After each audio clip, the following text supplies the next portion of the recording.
Hey guys, in this video I will show you how to add image in Webflow. Alright, so let's begin with the video. First, navigate to Webflow's homepage and sign into your account. After signing in successfully, you'll be directed to a page displaying all your Webflow projects. Click on the specific project or site where you want to add images. Once selected, Webflow will open the designer interface for that site.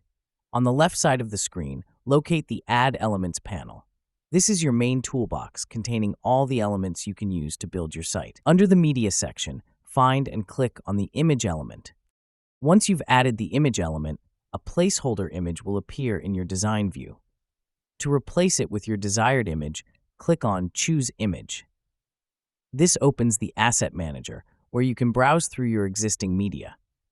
If you haven't uploaded any images yet, this is the perfect time to do so. Webflow allows you to drag and drop image files directly from your computer into the Asset Manager, or even directly onto the page, automatically uploading them and creating an image element on your site. Once your image is added, you can customize its size, alignment, and alt text to make sure it fits perfectly with your site's design and remains accessible to all users. And that's it. So that is how you can add image in Webflow. So that's all for this video. Thanks.